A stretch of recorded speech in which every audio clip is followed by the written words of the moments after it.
All right. Good evening and good night, and welcome to the It's Your Perspective Talk Show. It is June 1st, 2022, first day of hurricane season. Please be prepared. This is the It's Your Perspective Show every Tuesday, Wednesday, Thursday, 8 p.m. AST. We're coming to you live from the beautiful island of St. Croix, Virgin Islands.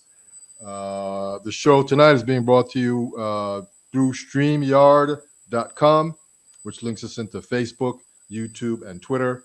On Facebook and YouTube, be sure to give us a like, give us a share, click the notification bell so that you can be aware of new shows. On Twitter, we simply tweet with us at what we call VI Perspective.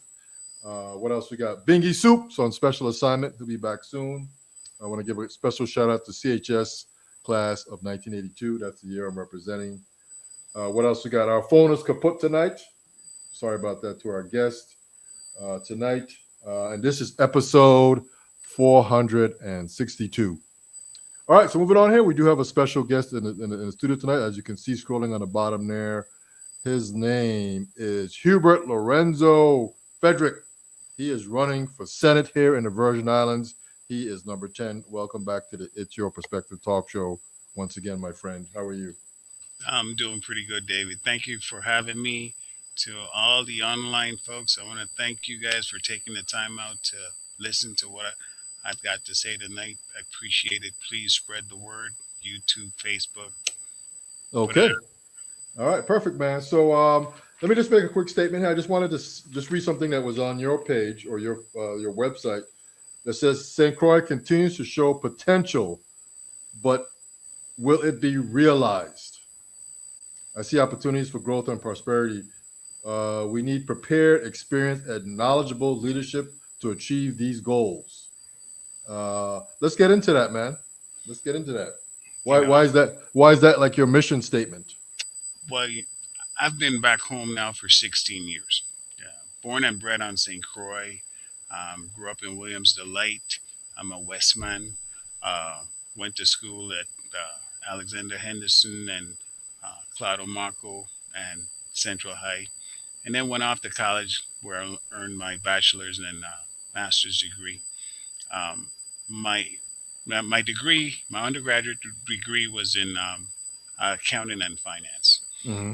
and my master's is in economic development, planning and economic development. So this is my sweet spot. Um, I've been a banker now for 25 years. Um, I've been in the financial services sector. I'm an insurance broker. I have my own insurance company. Um, I've had one in Atlanta and now one here for 12 years here in St. Croix and um, about 8 years in Atlanta. So I've been around this money thing for a while. Okay. I'm kind of familiar with it and I understand it. It's worked well for me. And I would love to share my personal experiences in my community as opposed to elsewhere because that's Okay. what typically happen. We somehow educate the best and uh, give them all our love and prayers, and then we send them away, which is weird. Mm. But those diasporas that's away, they're frustrated like I was, and they want to come back and they want to help. They want to share all the things that they've learned because that's the whole thing to go away and come back and bring us some knowledge and share it with the community so we could all prosper. It's frustrating to come back and see people who were struggling before you left as a child, and you come back and they're still struggling. Mm-hmm. Then that means something isn't working, Okay. and it's What, up what, to us. what do you think is not working? Well, what's sad is this is the only territory in the whole United States that's ran by a majority black um, legislature and governor. Executive branch, yeah. It's kind of depressing to know that and then see that the typical person is not experiencing any economic success. So there's obviously some work here that we need to do that's not being done.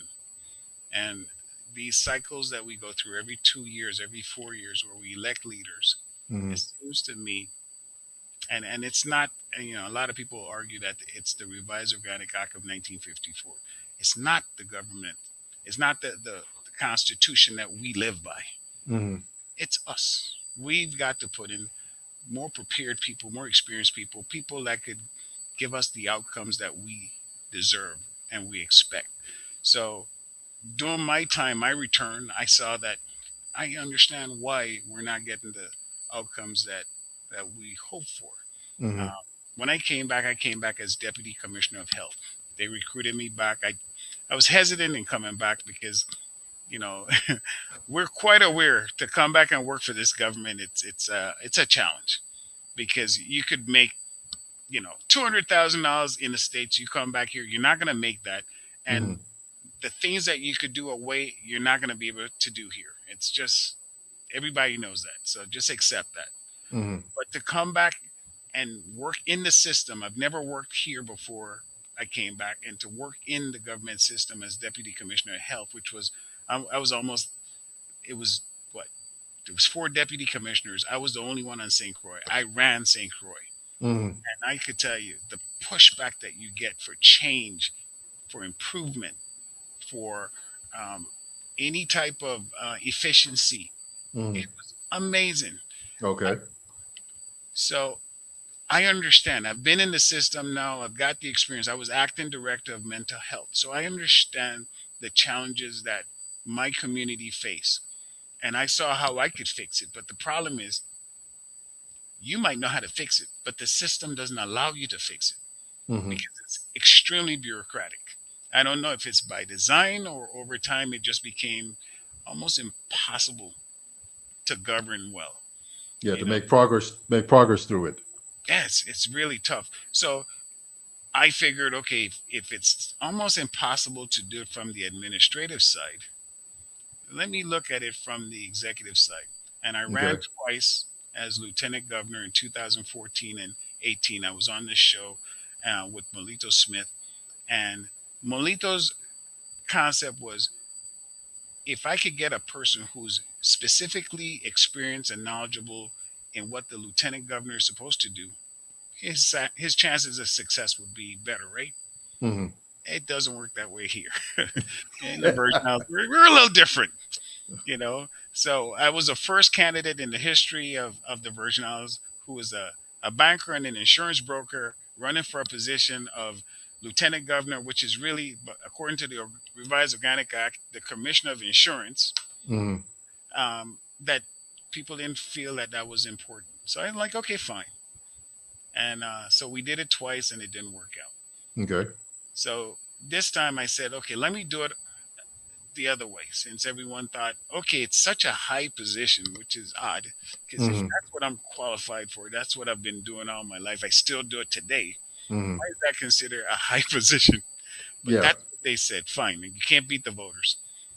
Let me go in from the first branch of government, the legislative branch, and see what I could do to help fix some of the problems.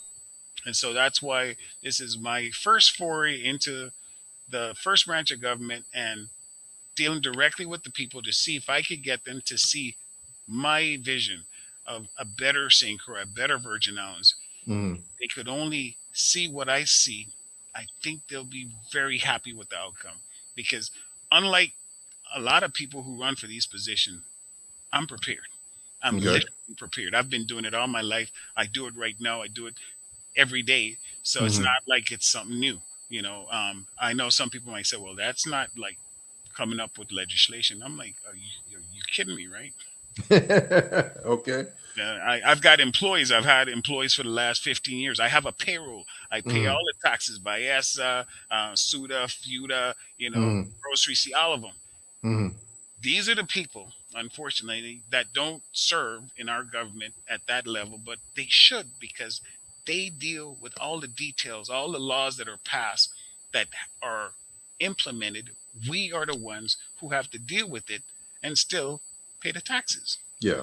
But we Yeah. have zero representation, zero. Okay.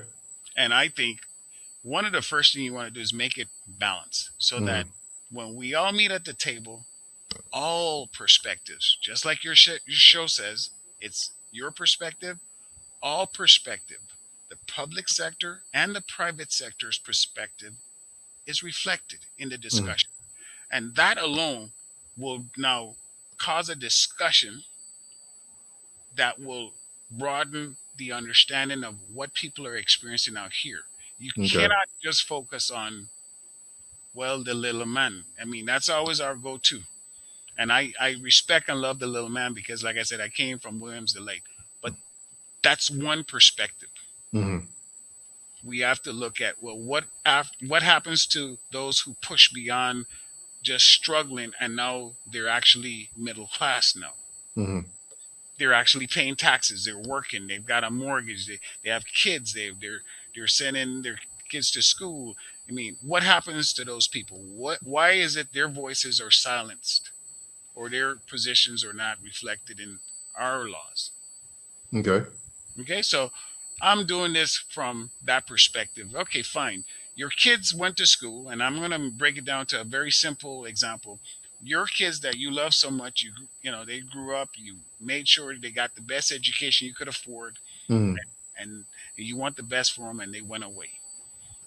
In your senior years, you want your kids around you. Now your kids come back.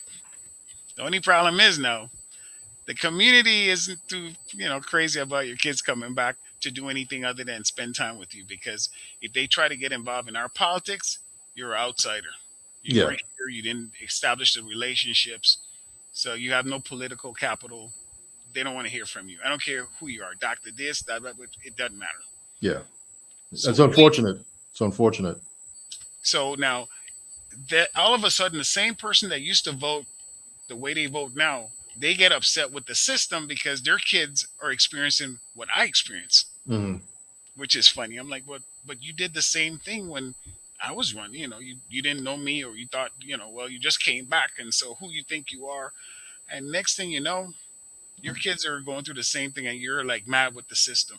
Mm-hmm. So our perspective need to really be broadened, and we need to look at it from the standpoint of, you know, it's everybody loves where they're from. Why would they not want to come back home? Why would we not want to have the best beaches, the best facilities, the best healthcare, the best everything? We do because we see it elsewhere.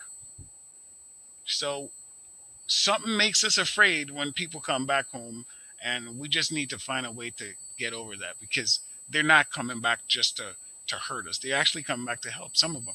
So come to help. Okay. Yeah. Let me ask you a couple questions. So, as you know, as I'm traversing the island here, it's election season. Elections are coming up. How do we know that we can trust you? Because the word on the street is, you guys are going to get this nice paying job. Um, you know, but how do we know that we can trust you? You mean the pay cut that I'm about to experience if I when I win? Okay, you see that's what I tell you. That's the Oh, so part. you're getting a pay cut. If you win, you're getting a pay If cut. I get Unfortunately. if I win, I'm gonna lose money. So okay, right? Um, I am literally not doing it for any money. There's no Mm-hmm. financial incentive, you know, um, and that's hard for some people. But I have no kids. I'm fine. Mm-hmm. I thank God I was blessed. I took care of myself.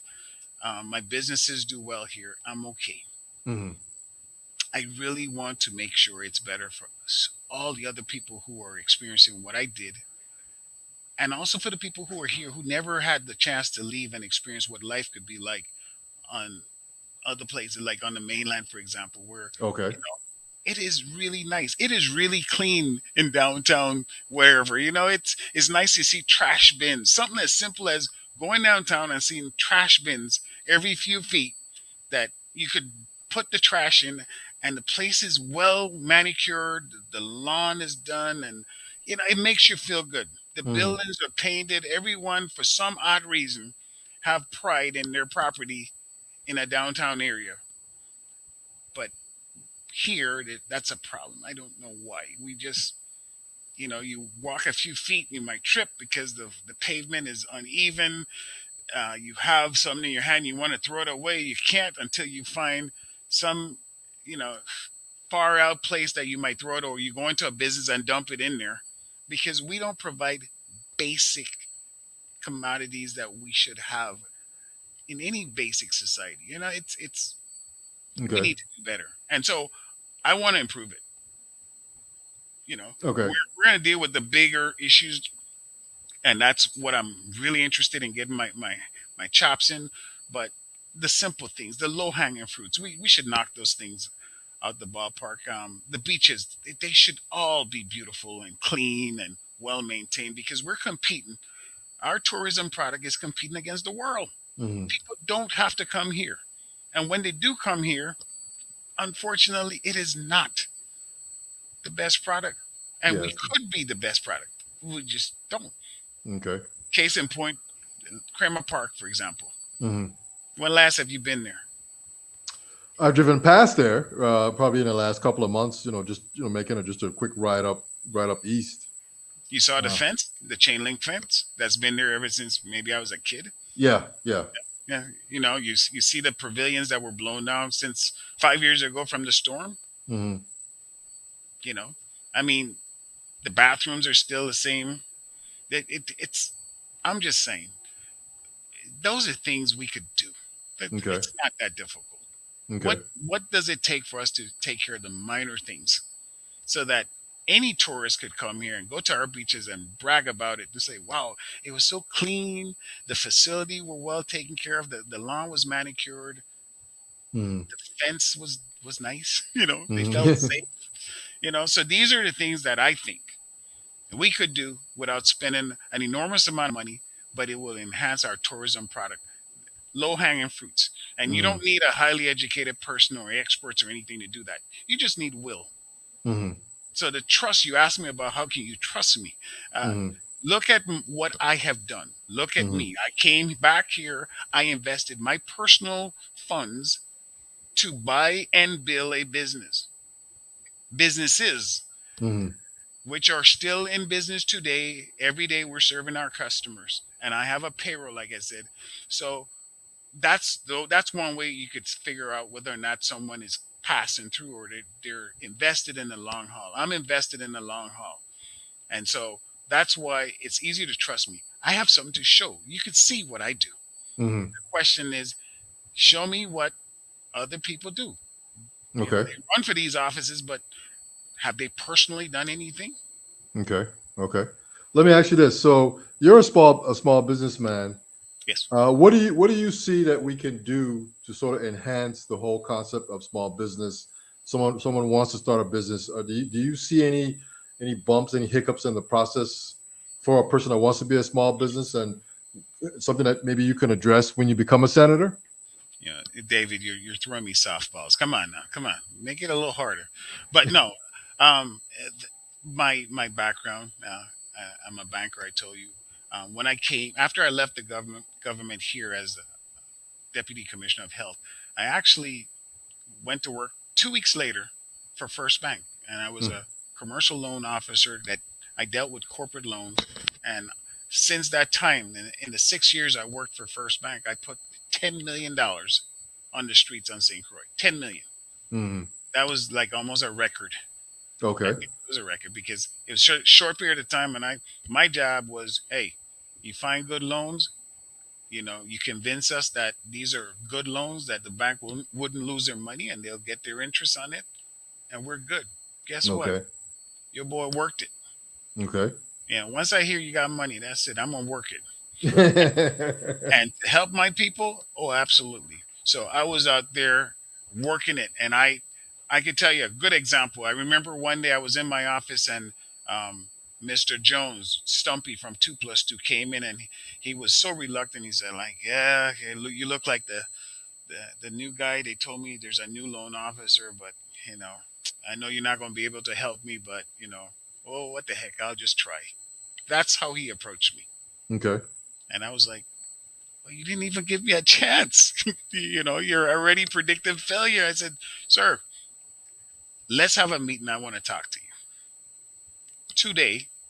The top of 2+2 is because of me. Okay. That's the loan I did.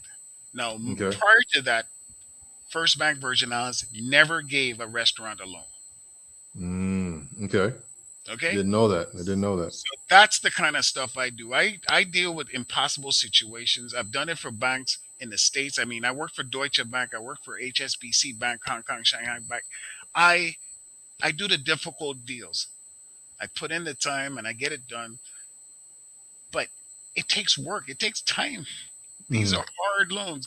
Most people take care of the easy stuff and then, be done with it. The hard stuff, they just say, it didn't make it through the credit process. But me, I just like a challenge. So I will fight. I'll do whatever I can to help you. And so it takes more work to do those loans because let's face it, our small businesses here have some unique challenges. We have a limited market, first of all. Mm-hmm. You have a limit limited access to capital. It is hard to get money here. I understand that. The banks aren't interested in lending you money unless you have collateral. Mm-hmm. You know, in the States, they'll lend you money just based on cash flow and your credit. Mm-hmm. Here, they want your credit and your collateral. So I'm like, well, why would I come in and borrow money and then you're gonna lock my house up that I just paid off for because you don't Yeah. trust me? I'm showing you I just spent 30 years or 20 years paying off this mortgage. You should have some kind of trust in me, especially if you're the same bank. Mm-hmm. Well, a lack of competition causes lenders to behave like that. Okay. See, so we've locked down this market. They've locked it down, and our political leaders, kind of leave them alone, and so they keep doing what they're doing, and so you and I, the little person, suffer because there's no incentive for them to do otherwise. Yeah. But I mean, as a senator, you could sort of circumvent that, make that process better. Well, in the Senate, you have to deal with legislation and Mm-hmm. collaborate with your colleagues to get them to agree with you. I need 8 people to help me through. The good thing is I'm pretty knowledgeable in this area, so I could probably lead the pack in that. Say, listen, guys, here's how we could increase lending to the common man out here Mm-hmm. who's willing to start a business, risks the capital. Mm-hmm. Now, I want everyone to understand you cannot expect to walk in a bank and just say, um, I need $100,000 and Mr. Frederick's passing a law, so um, you just have to give it to me just like that. No, you still have to meet their credit criteria. And they're a Mm-hmm. business and they want to protect their asset to make sure that they're not going to give you $100,000 and then just lose it like that. It Mm-hmm. has to be some standards. So you have to do your part by making sure you have what? Good credit. You have Mm-hmm. a history of paying back your loans so that they could feel comfortable. Just like you asked me, how can you trust me? Well, Mm-hmm. the fact that I've in my lifetime, professional lifetime, I've put out over a $500 million in loans. I think you could trust me. How many Okay. candidates could say that? How many candidates ever did anything like that? Okay. So Okay. in terms of trust, insurance, you can't even sell insurance. You can't be an insurance broker if you're not trustworthy anyway. So Okay. the industry, they don't take crooks. If you're shady, crooked, that's it. You're out anyway. So Okay. and my entire life I've been doing this. So um, I have nowhere to go. My mom is here. My father's here. I'm here. My Okay. sister. I Okay. have nowhere to go, folks. Okay. But no, my legislations that I would like to put forward will open up.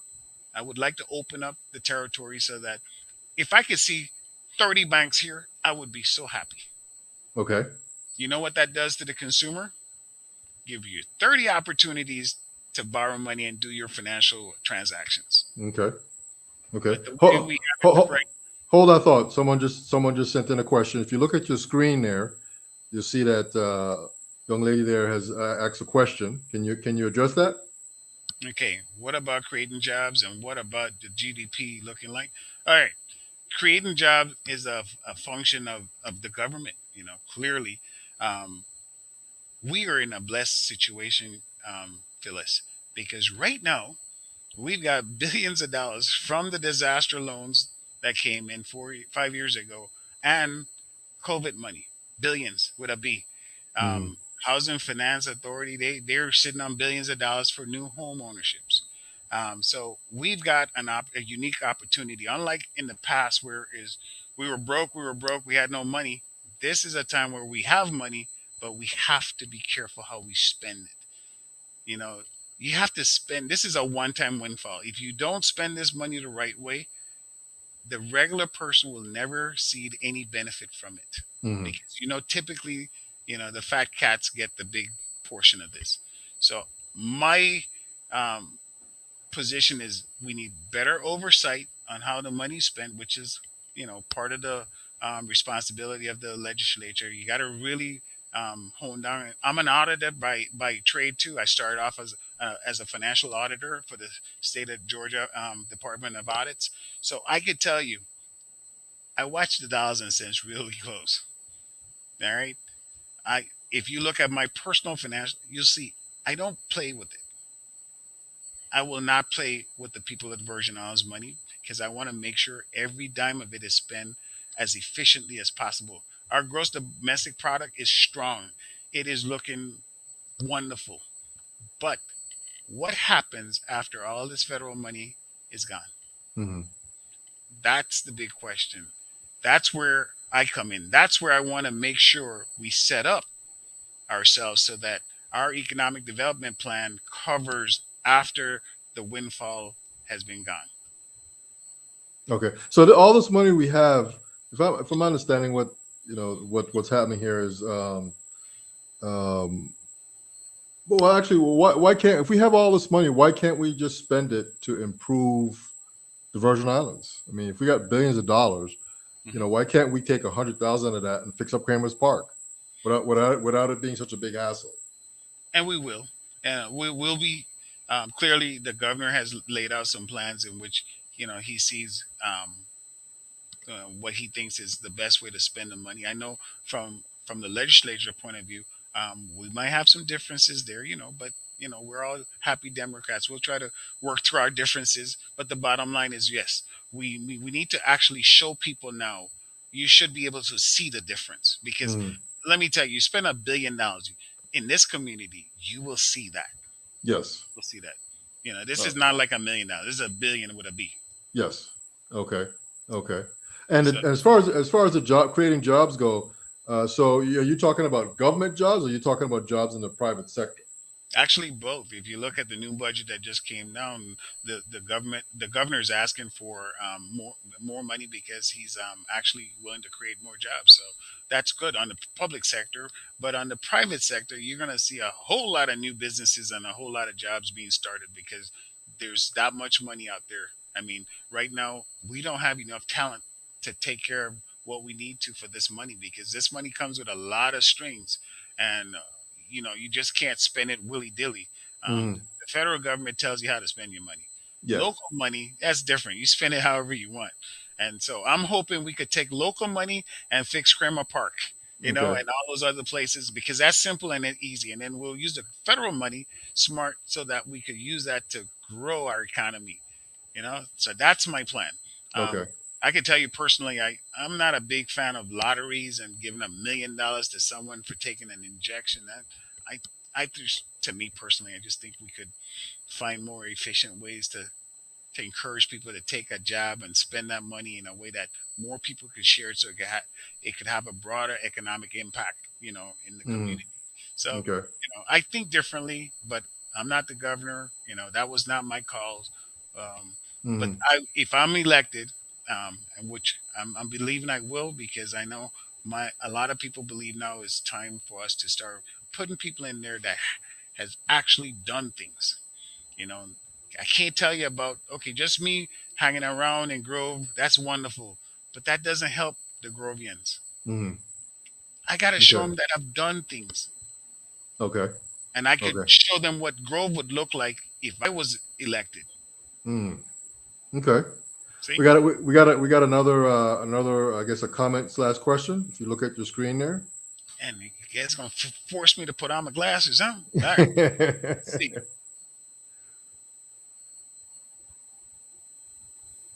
Okay.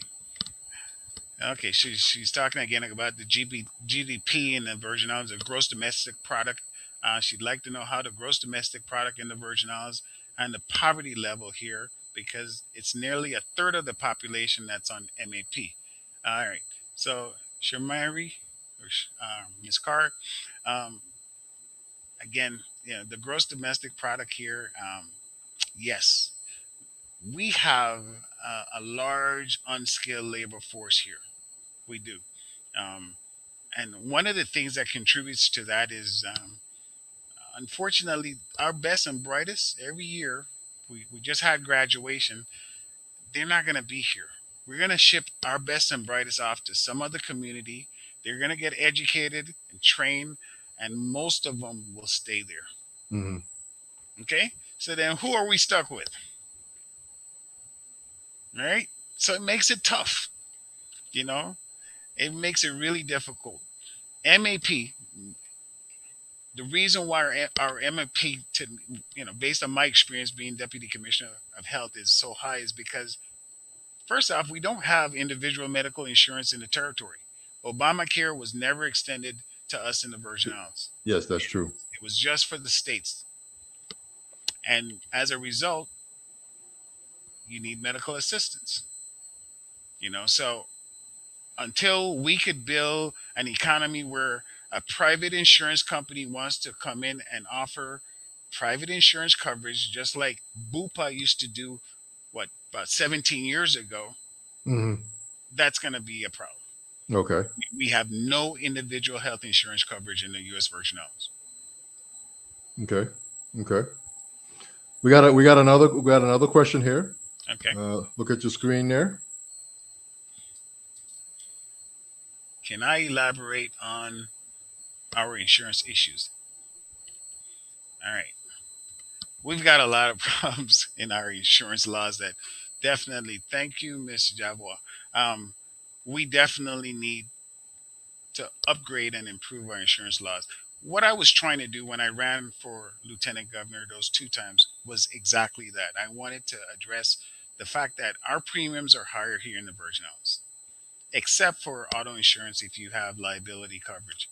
It's lower than most places, but it doesn't cover anything. It's a 1020 policy. So, if you hit someone with a new car, you're going to have to pay out your pocket if you cause extensive damage because, that's not enough coverage. Mm-hmm. Whereas in the States, you know, they don't they don't allow you to drive around unless you have sufficient coverage just in case you hit someone's new car.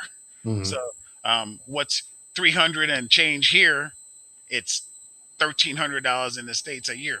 Mm-hmm. So 300, but it's not much coverage. Take your risk. $1,200, they'll pay more. Mm-hmm. Uh, the problem is, again, we lost insurance carriers since the hurricane. The one of my largest carrier that I had, um, they paid out all their claims and then they left in 2018. They were like, "That's it, we're done. The laws here are too restrictive. We can't charge clients what we want to charge them, and all you have to say is you didn't know, and guess what? They have to pay." Mm-hmm. So now we've changed that a little bit. Now they have you signing documents that say, "Hey, um, we need you to say whether or not disclose whether or not you are in fact were you counseling being underinsured." Because most people, if you listen to the talk shows back in the day, it was like the storm destroyed my home, and the insurance companies don't want to pay us. Well, they didn't want to pay you because they found out the house was underinsured. And by law, it means that they don't have to pay more than 50% of the claim value because guess what? You didn't pay them the full value of the insurance anyway. Mm-hmm. So now they That, make that sure was that was a big thing. it was a big thing. It was a Yeah. big thing. So now, the key is to make sure pay what you're supposed to pay. That way, when claim time come, guess what? You get what you're supposed to get. Mm-hmm. One of the things I did with my clients, I thank God, knock on wood, I never had one lawsuit because guess what? I counsel my clients the best way I knew how, which was listen, don't be afraid to pay for the proper coverage. Don't run around people will tell you, oh, listen, I could get it for you cheaper. That's not what you want. You want to make sure you have the coverage you need if something happens. Mm-hmm. And that was one of the problems we had before. Anyway, that carrier left, and now we're just stuck with a handful, and they went up on their prices since then too. So Mm-hmm. again, we got to open up the market. We have to open up the market. Okay. So a homeowner here, just so I understand. So a homeowner that lives in the Virgin Islands has to be covered for home insurance by a carrier here, or can you get insurance for your home from the states, from a stateside insurance operation? It has to be covered here because they have to be licensed here. Okay. Yeah. Okay. Okay. Good. Moving on here, we got another question. Another question. Another With the comment from the one same one person. with the exception of car insurance, if you're in the military, then USAA can in fact carry you. Yes, and that's what I have in my vehicle right now. Show Uh, off. Don't be like me. Stop it. it, See, being in the military has its benefits. I always tell it, people that. yeah, it Thank does. It does. It does. So the same young lady has another comment slash question here. If you could take a look at that. All right. Have very little company and very high rates. What can we do as senator to assist in this area? Okay, great. So here again, because I understand what insurance companies look for and what they want, my job would be to, of course, speak to them and see if we could get enough senators to agree to change some of the laws here so that they would in fact want to come back here. If they don't come here, then there's not much we could do. But it's the laws that we currently have that restricts them from coming in, and I think we could work something out. Okay. Okay. So a lot of this is the laws themselves that were passed by senators X amount of years back just need to be sort of updated with the times. Updated, and the key is the market. The insurance market has changed too. The way we build homes today too is different than it used to be. It's Mm-hmm. more expensive, but it's better. So the risk should be lower, and if we had enough carriers, we'd be paying lower rates. Mm-hmm. Okay. So just imagine what it costs today to put on a roof. It's ridiculous, right? But Mm-hmm. look at what they're doing.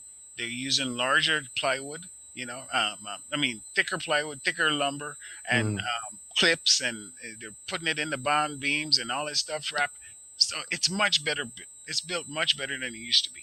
Yeah. All these clips and nails and screws are much closer in now. Instead of being 12 inches, they're probably 8 inches just to give Well, the thing they're some more 2 feet support. off center is the building code standards right now. So Okay.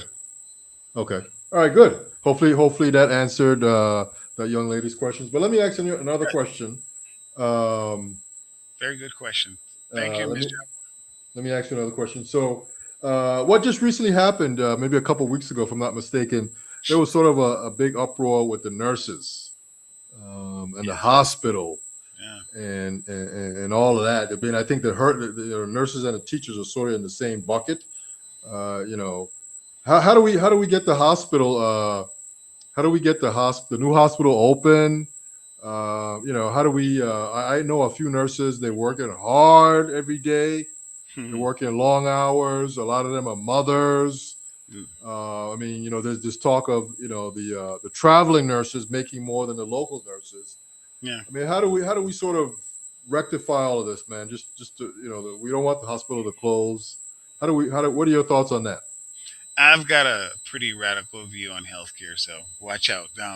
Personally, because of my experience being deputy commissioner of health and acting director of mental health for over a year, I could tell you we're in bad shape. We're, Okay. we're in bad shape, and by Oh, any national standards, right? Um, our system is such that it makes it very complicated. Being um, located so far from the mainland, it's a problem. Let's face it.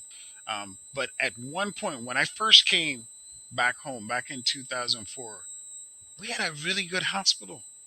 They had specialists here. I was so surprised. I was like, "What? They have specialists?"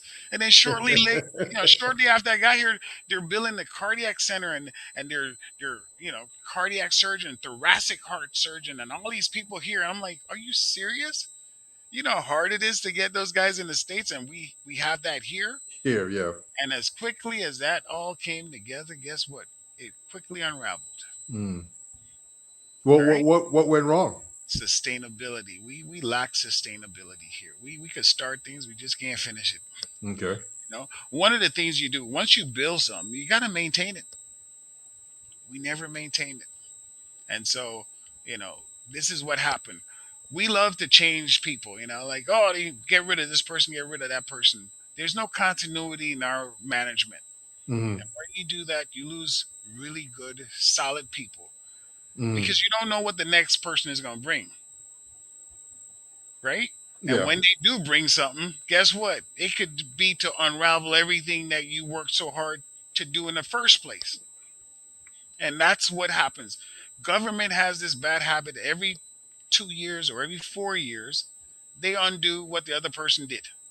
The new person wants to put their mark on the record book. So guess what? All of a sudden, I don't want to do all that stuff. No, I'm not going to give that person credit.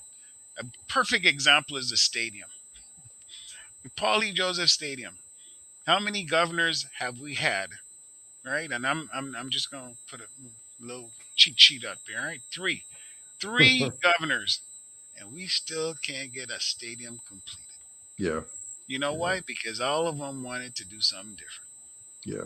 See, so that's the same issue our healthcare system has.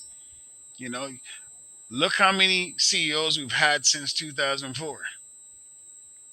All But right. isn't there like a isn't there like the Department of Health and all the departments have sort of a like a strategic plan that they all follow or should be following, no matter who's there and who's running it. White, black, tall, or No, short. This is the plan that we are following to no, get to the goal. no. The government finally came up with one recently under this governor. That no, we haven't had one. Okay. People Okay. do whatever they feel like doing.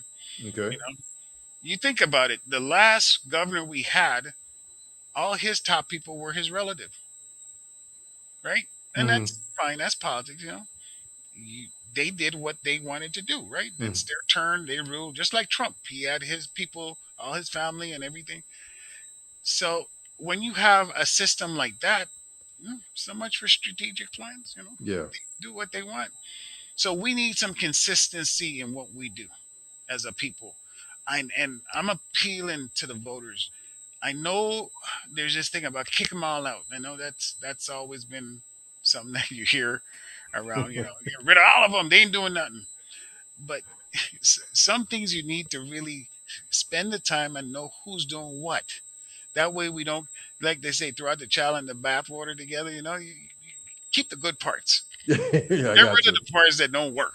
You Mm-hmm. know, because everybody ain't bad. No matter Mm-hmm. what. There's some good ones. It's more work, and I know voters are not the most.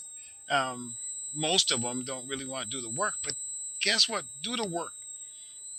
Look, I put up HLF 2022 all over the island. And people were complaining, "Oh, I don't know who that is. Oh, you just gotta put your picture up there and your name." I'm like, really? Now the newspaper came out early and said these are the unofficial names that are running for senator. So the answer was out there. Yeah. We Yeah. didn't even want to Google it and find out. Yeah. So I'm asking people, a lot of people call my office saying, "I figured it out. Frederick, I know what you're doing." And I'm like, "Thank you. Thank you. Yes, I'm just trying to tease people so they know, look out for my other stuff that I'm going to put out there. But don't don't just leave this stuff to other people. Don't let your family member who usually tells you who to vote for, or somebody you don't really know, make that most important decision for you. It is your responsibility, your civic duty, to look through the little list and say, you know what? I'm going to go and see which one of these people will best fit my needs Mm-hmm. with whatever outcome I have as a voter. Okay. And then we got another bad habit where we don't like to vote. One in three persons vote here. One in three.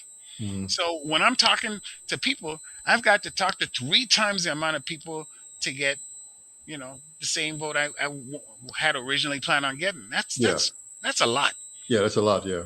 Yeah. for such a small place where you could see things aren't working. That should be an easy one now. You Yeah. know, the Yeah. same way I could leave my businesses and say, "Hey, I'm going to run and sacrifice and make less money to fix the place." Come on, to vote, just please Yeah. make I make the got you. effort. Make the effort, and that's why more professional people don't run, because they feel like the voters don't care.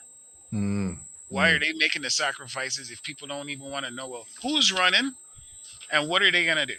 So, what do you say to the voters to get 3 out of 3 voting now? What do you say to them? Well, I figure if the Democratic Party, which is what the biggest, most powerful party we've got in the Virgin Islands from ever since I was born, Uh, uh, uh, if they struggle to do it, who am I? Who am I? That's what they do full time. That's their job. These territorial people, that's their job. If yeah. they struggle, to get voters. Hubert Lorenzo Frederick could only do what he can do. Mm. I'm asking everyone to please pay attention. I'm on the radio, on the internet, on the streets, posters all over. I'm just shocked that this is my third election and people still go, I don't know who that be. I'm like, Mm. wow, didn't you didn't pay attention to nothing? Mm. But let me commit a crime. Yeah. Let- Everybody will know. Just one time. And they're like, Everybody will yeah, know. that's the guy, right? That's the guy, right? So Yeah. we got to do better too. So Yeah. this is everybody's fault. Tonight. I'm just saying it's not just the politicians' fault. It's not just the voters' fault. This is a community fault. Let's all do a little better job at selecting the people that run. Um, if you see somebody's not doing a good job, fine, replace them. I'm not arguing with that. But if you see quality candidates running, let them know by supporting them. Mm. And it Mm. takes money. Everyone said, "Well, I don't hear you on the radio." I'm like, "How much did you contribute to my campaign? You really think this is free? You call any radio station and ask them how much does 30 seconds cost to speak on their radio station? They will, and that's the difference too between why some people get things and why some people don't. Mm. The people who give money, they have an audience with their senators or their governors or whoever, their representative.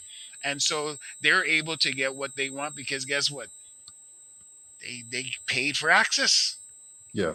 Yeah. You know, I got you. we're Let small. We don't have to do that, but pay attention, guys. Yeah. Let me ask you another question. A word that you mentioned a couple of times in the conversation here is mental health. Yes. And that's another big, hot topic here. People talk about it all the time. You sort of see that as you're traversing the islands. I mean, how do we get a handle on it? Do we have to build a mental health hospital? How do we staff it? I mean, what's your approach for that? So for the year that I served as acting mental health director, I can tell you it was a learning experience. You, I Okay. don't think the community knows how bad it is. It's worse than what you think. Hmm. We have issues that I'm not going to disclose it here because it makes everybody looks bad. It just makes we all look horrible when we talk about certain things. But um, we were so broke at one point as a government, we weren't paying our bills. So some of the people that needed the treatment, we couldn't even help them because we don't have any money to pay for the treatment Hmm. off island. That's just sad. Hmm. While I was in office, I stopped a project that was a mental health project. It was supposed to be three phases being built on St. Thomas. Hmm. I stopped it and said one of the three must be built on St. Croix. Okay. Thank God. And I thought it was going to happen. When I left, you know what happened, David? Went right back to the way things normally work around here. Okay. Once the obstacle was gone, guess what? They switched it around again and sent it back to St. Thomas. So they had three phases built on St. Thomas, Okay. zero on St. Croix. Okay. So when you say phases, you mean like they implemented a whole project plan to They address had mental health? they Okay. had they had a facility that had three phases, including residential treatment centers, all that stuff, and they just gave it all to St. Thomas. Mm. Mm.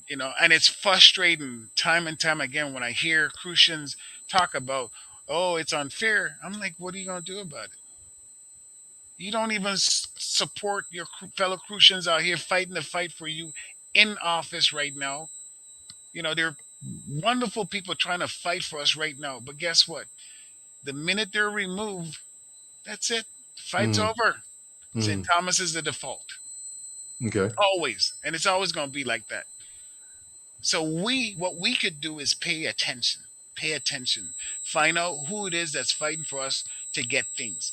I will Mm. fight for us to have a mental health facility on St. Croix. You could bet on that. I will do that because that's something I've always wanted to see. But what that comes with is a lot of pushback because St. Thomas will tell you tourism is what's driving the economy right now. That's always been the number one money maker. except when Hovenza was going. But since Mm-hmm. then, it's been tourism. Mm-hmm. And we want to make sure that product continues to prosper. And I don't blame them. So they put their resources in the area where we yield the best benefit, right? Mm-hmm. But we're also a part of the Virgin Islands too. And we have Well, the same needs. We need to make sure that we're represented. Our seven senators on St. Thomas, on St. Croix, must stand up, not might stand up, should stand up, must stand up to demand that St. Croix gets the same equal representation when mental health facilities are being built. You must. why do you think there's a divide? Yeah, that's before we were born, but it's always, when you start switching capitals and you have a merchant society versus an agrarian society, you know, you could understand, seven wars, seven different nations, you know, our history has been that way. But it doesn't mean we're lost. And it doesn't mean we can't do better. Mm-hmm. But we need, when you vote, you think about the seven strongest people that could work collaboratively. That's the key. Not just seven strong personality people. You need people who are willing to work. Mm-hmm. Cut deals, mind you. I'm going to Mm-hmm. say that again because the legislature is an institution where you have to negotiate. If you put someone in there that says they're not going to do negotiate, you're wasting your vote because I'm Mm-hmm. telling you that person is going to be an outsider and nothing is going to get done. I want Mm-hmm. things done. All right. You might not get exactly what you'd like, but guess what? You get something. Get something. Okay. All right. So if I could get one phase of a mental health unit on St. Croix, that's better than none. Mm-hmm. Okay. Mm-hmm. Other people will say if we can't get one, then forget it. If we can't get a whole thing, then forget it. I don't want to do it. Mm-hmm. Put in senators, put in legislatures, put in governors and lieutenant governors that are willing to compromise. It is not a bad word for us. Maybe in the states that's a bad word. You got the Republicans and the Democrats. Not us. The Democrats are the majority here. Yes. Yes. You know, Okay. please put in people who are willing to work together to get these things done. Mental health is a problem that we can start addressing. The biggest challenge we have is there's no facility here. And then if you don't have any facility, what mental health professional will want to come here? I Mm-hmm. had the pleasure to interview, I think at the time I interviewed like eight, eight psychiatrists. Mm-hmm. You want to hear something funny about that experience? I interviewed eight psychiatrists to come and work for the Department of Health back in 2005. Mm-hmm. I had one that somewhat said they were willing to do a site visit, brought his family, and checked out the place. And at the end of the day, guess how much I was able to offer him as a salary? $78,000. Gosh, you're close, 80,000. Okay. And that's after I went back and got them to reprogram the salary levels from 60,000. Mm. So he was looking at me like, "Be serious." I mean, I make $220,000 right now, and I'm doing it at my alma mater just because I'm Yeah. from those are my peeps. But on the market, I'm like 300 and up, and I'm Yeah. like, uh, I can't even go anywhere close to that. I said Yeah. our governor at the time didn't make that kind of money. I mean, but that's what you run into. I mean, we don't we don't have the money budgeted to pay the professionals what the professionals are worth. Mm-hmm. Can you imagine someone they look at me and they say, "Oh, you're making big money as a senator." I'm like, I looked at them. I said, $85,000 is big money to you, right? Well, what I did in my prior life and what I'm currently doing, it's not big money. Mm-hmm. It's okay, but it's not. I make more than that. So why are you thinking that way? How you Yeah. expect to recruit top people here if you're afraid to pay them what they're valued? We're not even willing to pay our nurses what they're valued, like you just said. We have the travelers coming here making more. Now, full disclosure, I was married to a nurse. Okay. All right, and I can tell you, there are states that pay a lot of money for nurses. California is one of the highest paying places for nurses. I mean, we can't touch them, but we could offer our people enough incentive for them to want to work for us. One of the things the hospital did this time, which I applaud the hospital, is offered all the nursing graduates a job immediately upon their graduation. Great. Yeah. First time ever. I mean, they're like, every single one of you have a job. Now, I also want people to understand you're not going to start a new job as a new nurse making the kind of money that other nurses make. That's not realistic. You don't have the skill set yet. Hmm. You just studied it on paper. Now you need to learn the The, practical the hands on. experience, the The hands hands on. on. So, I sometimes I hear people saying that, and I remind them I've been an executive for a long time. You can't just expect because you graduated with paper, all of a sudden you're gonna make this high dollar amount. It doesn't work like that. So Okay. we could fix mental health. That's a fixable problem. I could tell everybody that's not like an impossible thing to do because we need it for the jail. All right, we're on the consent decree because of that. We need it for mental health for the Department of Health. Um, we need it, period, because the police officer they're in desperate need. When they have a 722, which is someone with some mental health issues, the only place they could take them is Golden Grove. Hmm. Because you Gotcha. remember we used to have a behavioral unit on the third floor at the Wang Louis Hospital. Guess what? We closed that down a long time ago. So if Yeah. someone is having an episode, instead of us, taking them to the hospital for help, we take them to jail. Yeah. Yeah. Why would you do that? Let's we got some comments coming in here. I'm just gonna flip these up on the screen here. Just um this young lady here. If you could read that real quick. Hey, Phyllis, thanks a lot. You know, that's the kind of quality of people I'm trying to get to run. There's a lot of people who would love to run, but they're not going to run in this kind of environment because if you listen to most candidates, they'll always tell you about one group of people. That's it. They take advantage of those people too. They talk about the low income people. What are you doing for the people? And the people, you need to go in there and talk to the people. And the people, as if there's no one else living on the island but the people. Well, like I said, I'm from Williams Lake. There are other people too. Mm-hmm. We Mm-hmm. grow up and we learn things and we become better people and we could live in other places. So what about us? I Yeah. agree we need to give special attention to people who are less educated or unable to take care of themselves. That's fine. We could do that.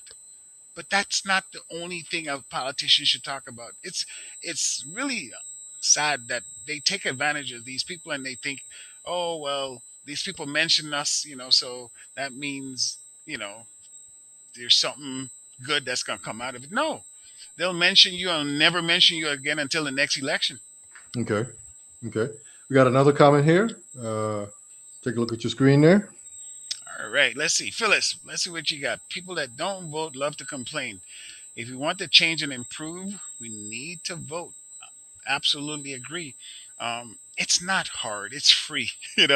This is something that people died for. You hear it all the time, and people still think it's too much work. I don't want to get up. I want to sleep in. I'm like, come on. The polls are. It's late. The polls close real late. Um, there's really no excuse, and I'm asking everyone, please vote for me because I want to help you. And when I say you, not just one segment of the population, all of us. I want Hmm. to go to the beaches like everybody else and enjoy the facilities and be proud. And when I have friends coming from off island, I can say, yeah, man, you want to go to this beach. You want to go to this restaurant. You want to, if anything happens to you, we got a top notch healthcare facility to take care of you. You know, who doesn't want to say that? Yeah. But we can't say that because guess what? If I'm gonna keep putting in my cousin that I know, that's my boy, but he ain't doing nothing. What? How does that help us? Yeah. I'm happy for your cousin. When people tell me I don't know who's Frederick. I don't know who that is. I've had a business here for 15. Well, businesses here for 15 years. If you don't know a local person that's had a business for 15 years, I'm sorry, it's on you. Yeah. Shame That on you, right? yeah, I mean, because I know if other people had business here, you could tell me their names and you go and you support them all the time. And, you know, come on now. We have to do better. Yeah. Got another comment here. Take a look at your screen there. Yes, the village has some mental health and substance abuse programs in St. Croix. Yes, Shamari, I've worked with the village for years when I was in that capacity. I love what they're doing. Some challenges, of course, with fund things. I tell you, our government, we don't really pay. And I hope this is not news to you, but our is paid for services, and so people don't like to do business with. It's just Hey, it's just Frederick, not your audio is getting a little choppy there. okay. I don't know. Okay, Can keep you hear going. me? Yeah, I can Yeah. hear you now. Now we've completely lost you.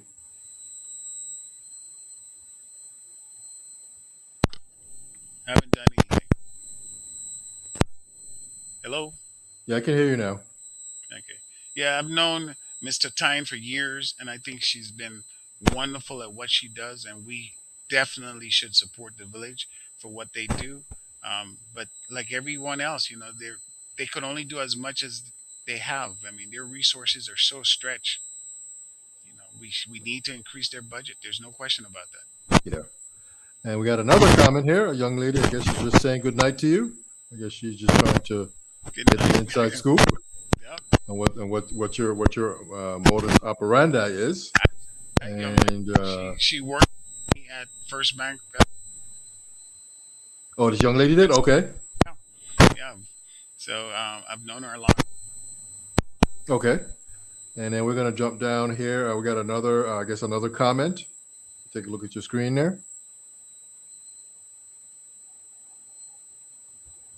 We have lost your audio. Not hearing anything. The video is good, but the audio.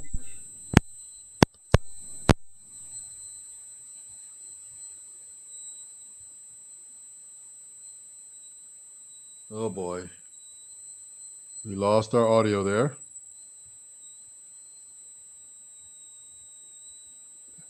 I'm not hearing you. Not hearing anything at all.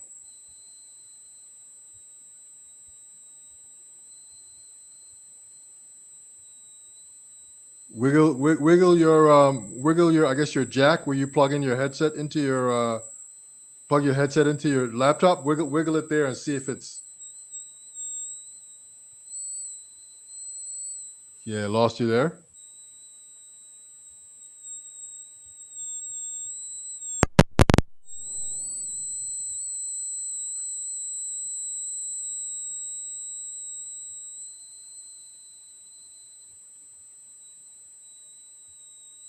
Not hearing anything.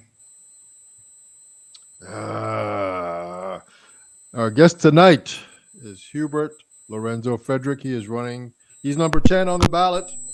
He's running for Senate seat here in 2022.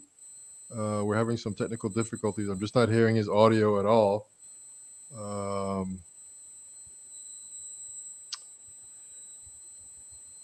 Yeah, I'm not My hearing. end, I can see. Yeah, there it goes. I'm hearing the audio now.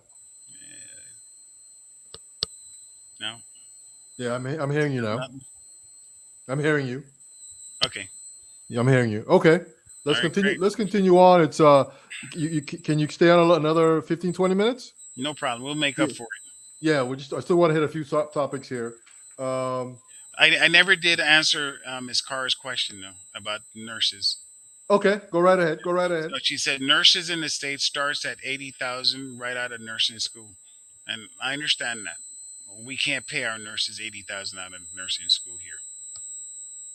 And like I Okay. said, California pays the highest, so you know if they want to take a shot at California, but remember the taxes in California. You know they may pay you 80, but they're taking at least 40% of that. Yeah, yeah. So I got you. So you'll they're be making it back. making just as much here. Yeah. Yeah, I got you. I want to ask another question. Let's talk about agriculture and growing fruits and vegetables so that we could sustain ourselves. In the event that we have a hurricane, hurricane season started today. That we grow enough fruits and vegetables. I mean, what are your thoughts on agriculture? I mean, I've come back to St. Croix since 2000. I think agriculture is moving along a bit slow. I mean, I would think by now we would see, acres of stuff growing. But we got some local farmers like my man Grantley. He's doing his Yep. thing, and there's some others. But I mean, you would think that it would just be on a much bigger scale. I mean, what are your thoughts on that?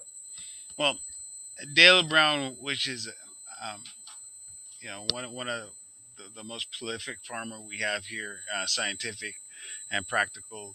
He and his wife have done an incredible job with Sage Farms. Um, and there are others, Nate Olive. There are others. I don't want to really start calling names because then I might not mention someone's name and they'll get upset. But I totally support agribusiness. I am 100%. Dr. Hall made a statement a couple of days ago at the Ag Fair that UVI now has been selected to start agribusiness program, which I was Mm, so happy to hear. mm, Um, that's the beginning of a lot of good things to come. We definitely need to work on agriculture for St. Croix because St. Croix has a competitive advantage compared to any of the other islands. The other islands might have better looking beaches, but guess what? Hey, you can eat good over here. All right. And we have the best recreational um, prospects than any other island in the Virgin Islands. I mean, we if we could only develop uh, uh, some type of eco tourism product, everybody would want to come here. mm, You know, but again, you need the will. You yeah. know, and you need the laws in place to push businesses to come here. One thing people tend we think wonderful, beautiful island that we could pick and choose what we want to do and when we want to do it. And unfortunately, we're not in that position. That's Your audio is gone again. Not hearing you.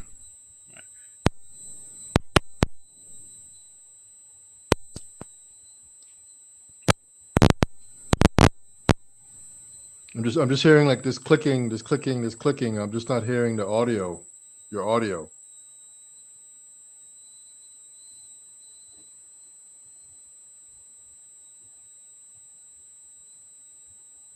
I'm not hearing you.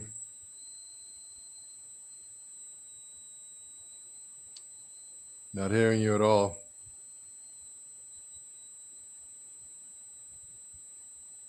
Take the jack where you plug into the side of your laptop into your mic. Just maybe pull it out and reinsert it again. See if that'll make a difference. Nah.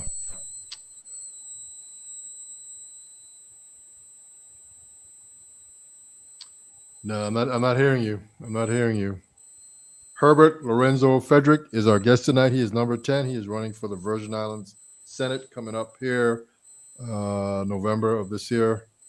His website is frederickforsenate2022.com. Yeah, I'm not hearing you. I'm not hearing you at all, man. I'm not hearing you at all, man. We had a couple more questions too. Uh, got another question there on the bottom. Thank you, Mr. James, for that question. That's another good question too. But unfortunately, I'm not hearing you at all. Uh, um, can you hear me?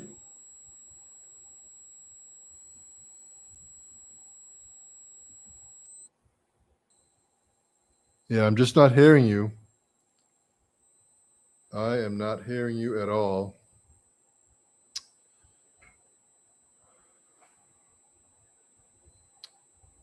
Um, I don't know. We're just. I mean, it's one thing if we didn't have any video, we could hear you. We could still do the interview, but we can't hear you. So it's just.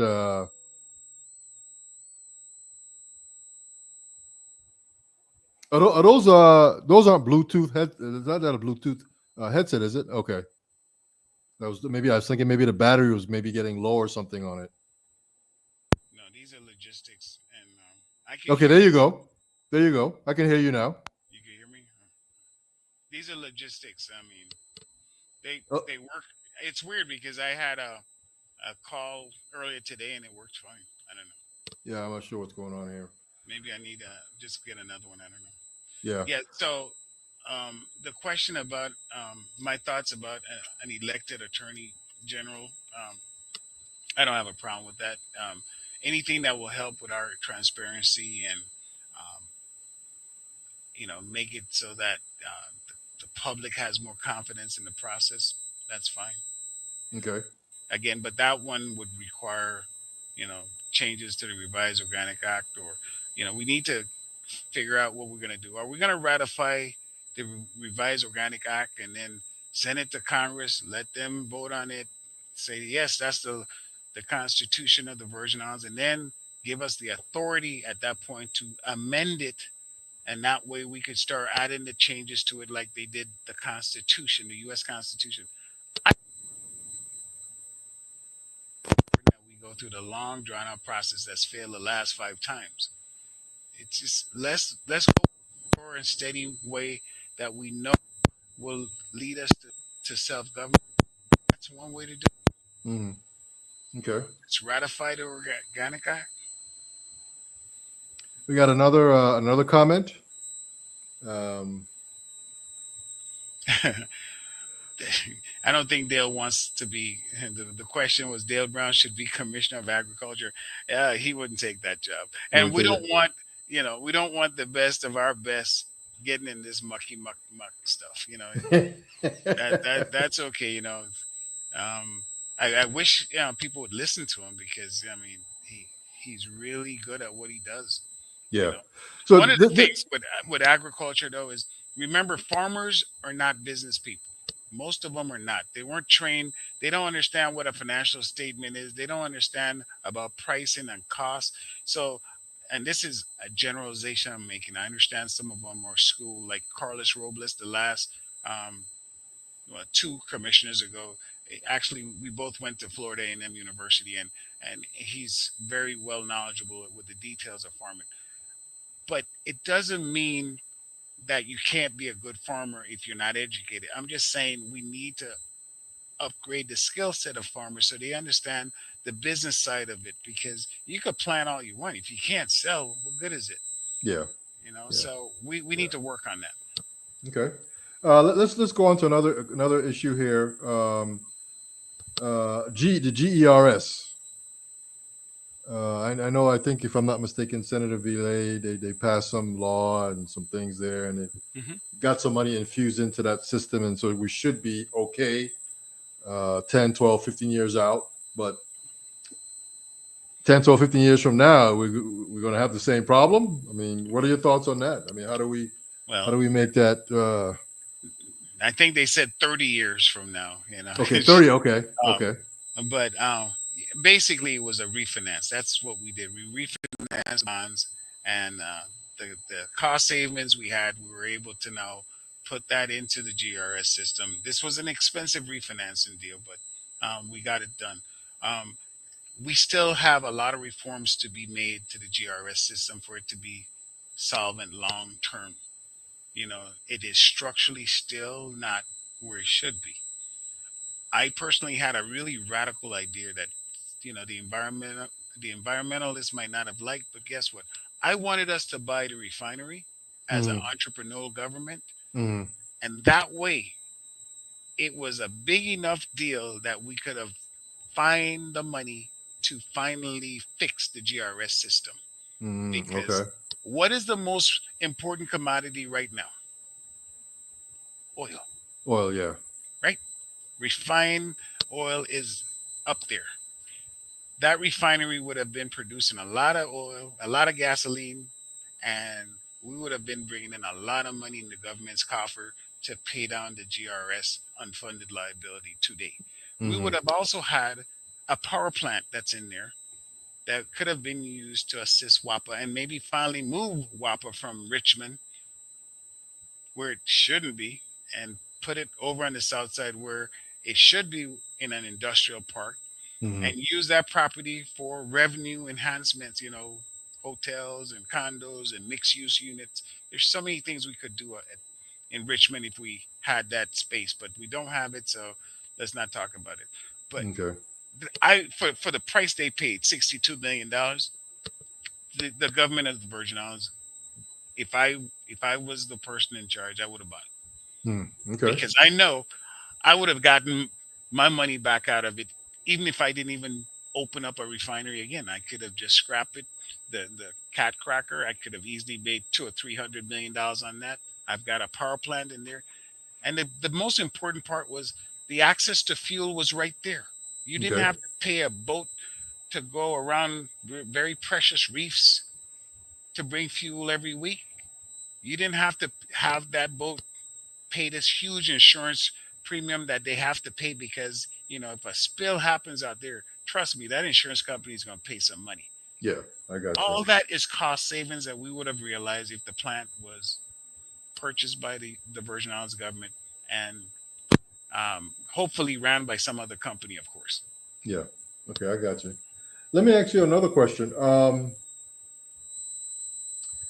The there's this thing of the youth and the elderly, and needing, I guess, services for the youth, and then also services for the elderly.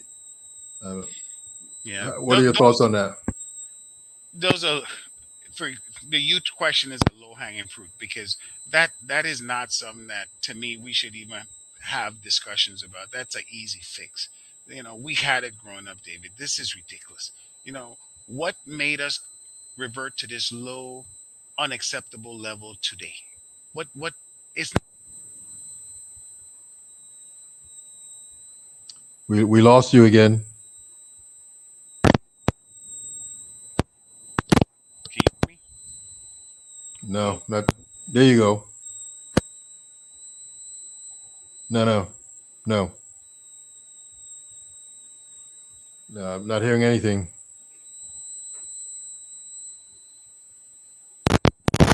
Hello? Not hearing anything.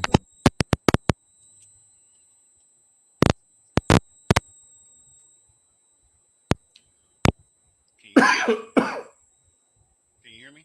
Yeah, but you're low. Your voice is low.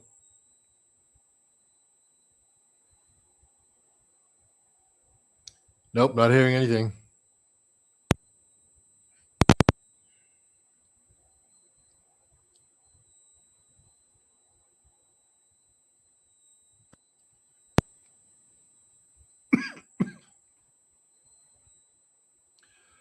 What we're gonna have to do, man, we're gonna have to have you back on again, and just kind of sort of rehash everything.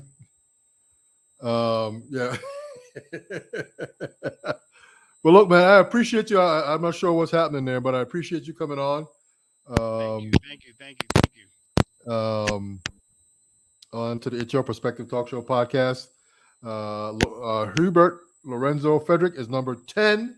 Just had up his 10 fingers there. He's number 10. I've known him for a while. I frequent one of his businesses here, the laundromat over there in Gallows Bay, there across from Canagator Ballpark. Um, so I guess best wishes to you. We'll talk. We'll touch base maybe tomorrow, and we'll just try to get you on again and maybe finish All right. up the conversation. I'm just not sure what's happening there. But anyway, thank you so much. I just want to say that this is the It's Your Perspective Talk Show every Thank you. Tuesday, Wednesday, Thursday. Due to some technical difficulties, we have to end the show here. But he has agreed to come back on, and we will have him back on to make sure that he gets a chance to finish. We talking about the topics, and then I'm sure probably has sort of a closing statement to let everybody know that he's the man that will help us in the district of St. Croix. Yes. Thank you so much, man. Be safe. Everybody be safe. We got another show lined up tomorrow night, and we'll have Mr. Frederick back on sometime in maybe next week, hopefully. All right, everybody be safe. Talk to you soon. Thank you.